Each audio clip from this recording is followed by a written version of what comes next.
600 masa ligjore dhe nën ligjore, rreth 150 prej tyre janë hartuar tashmë, që tani, sepse është punuar përpara që në vitin 2025, janë transmetuar në masë të madhe Komisionit Evropian dhe jemi në negociata me ta për secilën prej këtyre 150 paketave. Në proces janë të gjitha paketat e tjera. Pra mund të themi që rreth 20-30% e punës është front-loadur në raport me të tërën deri në fund të 27-ës dhe të gjithë kapitujt janë pastaj në stade përgatitje intensive, siç thash, nga 150 paketa ligjore janë përgatitur për 21 nga 31 kapitujt, vazhdon puna me gjithë kapitujt e tjerë, nuk ka një problem, dua ta them këtë, po lidhet me kohën kur është hapur një kapitull. Për shembull, bujqësia është hapur në nëntor. Ministria me shpejtësi e ka përgatitur planin për të 3 kapitujt dhe për secilin kapitull kemi bërë takime shpjeguese me Komisionin Evropian, janë bërë 31 takime në 9 muaj,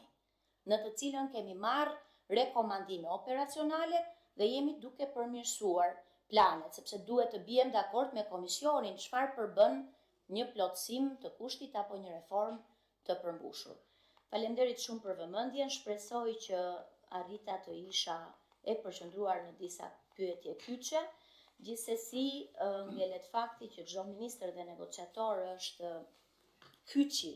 i punës edhe i suksesit ton. Faleminderit kryeministër. Mirë, ne nuk e kemi në praktik që të bëjmë mbledhjet hapura këtu në këtë sallë, por unë së bashku me zonës kryeministrën e pam të arsyeshme që këtë prezantim ta bënim të hapur, sepse është shumë e rëndësishme që edhe opinioni publik ta ketë një ide për gjithë kompleksitetin e kësaj përpjekje të madhe kombëtare për të realizuar me sukses negociatat e antarësimit. Në ndërkohë që çka flitet në publik është shumë e reduktuar në gjëra ose shumë bazike ose tërësisht pa lidhje me këtë proces. Sigurisht që procesi ka shumë ngarkesë dhe realisht është për të përgëzuar gjithë skuadra e negociatave me krye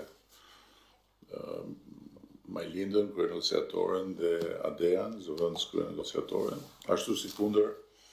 është për të përgëzuar edhe puna e ministrave që janë më pranë këtij procesi për arsyet që dihen, jo më larg se pak ditë më parë Ministri i Drejtësisë dhe Ministri i Brendshëm së bashku me krye negociatorin bërë një prezantim shtërrues në tryezën e ambasadorëve të vendeve anëtare në Bruksel, ndërkohë që Ministri i Jashtëm është gjatë gjithë kohës i koordinuar me të dyja ministrat e shtetit për t'i dhënë të gjithë dimensionin politik procesit në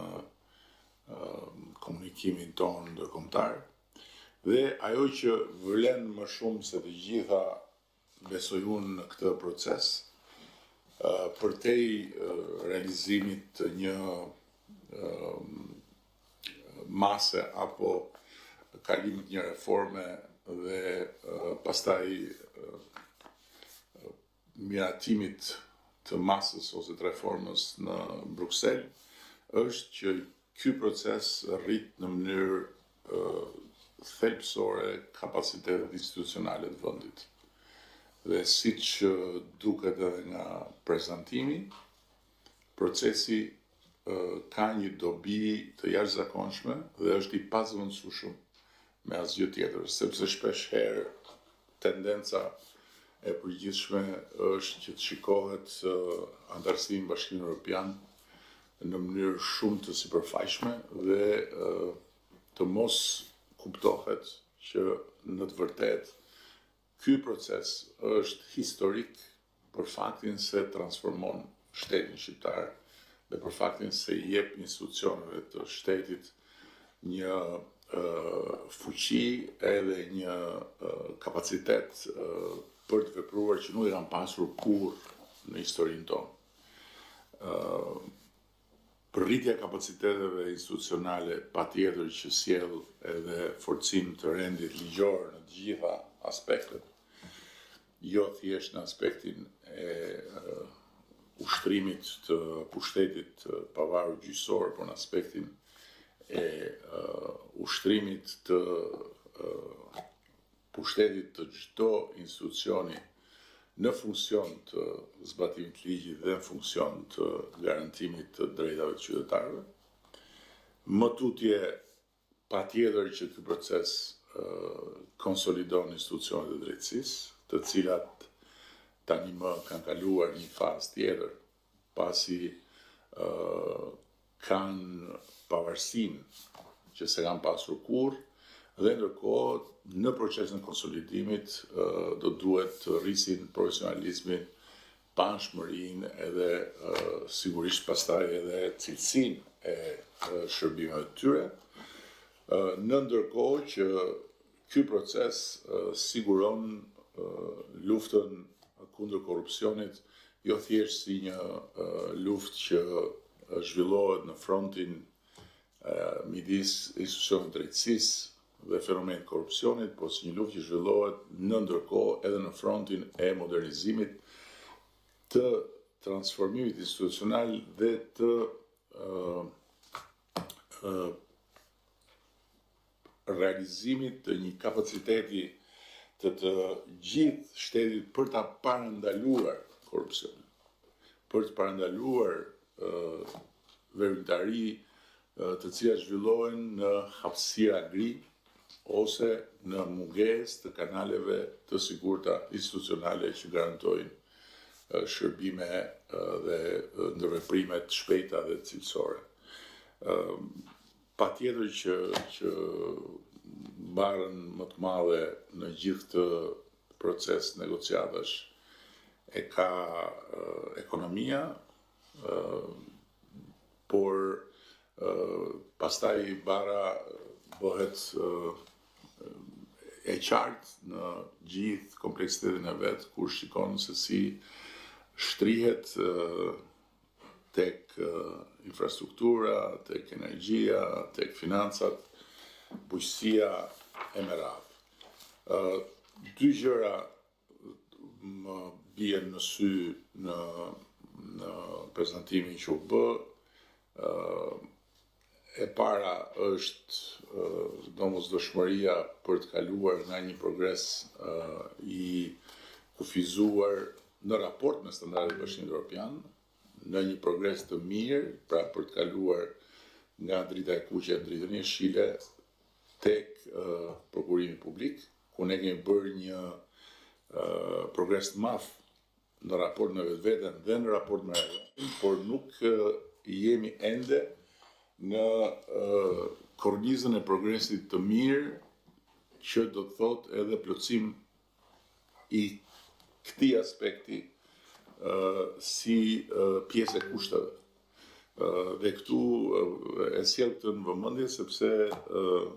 është shumë e rëndësishme vendimtare që puna e nisur për modernizimin e mëtejshëm të prokurimit publik me inteligjencën artificiale duhet vazhdoj intensivisht dhe të kurorëzohet, dhe kurorëzimi i saj do të na çojë në një nivel krejt tjetër dhe do të na bëj një vend shembull në këtë aspekt. Dhe kjo nuk është diçka që i përket shekullit të ardhshëm, po duhet i përkas pikërisht kësaj kornize kohore brenda kalendarit të negociatave. Dhe viti 2027 duhet na gjej me këtë objektiv të realizuar. Sikundër një gjë tjetër që më bëri përshtypje dhe që e kemi diskutuar disa javë më parë, është kontrolli financiar, ku edhe aty progresi është i kufizuar, në ndërkohë që reforma për kontrollin financiar është e domosdoshme dhe për këtë arsye kemi nisur edhe një punë paraprake, pa hyrë në të gjitha të tjerat, por duke e mbyllur me sfidën e sfidave që është siguria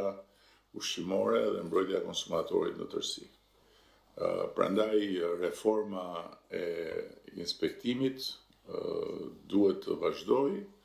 dhe është kyç drejtimi politik i reformës nga të gjithë ministritë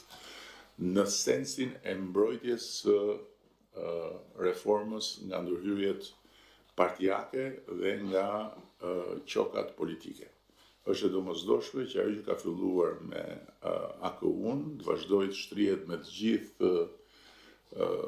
inspektoratet e tjera për të garantuar burime njerëzore të cilësore ose potencialisht cilësore, pra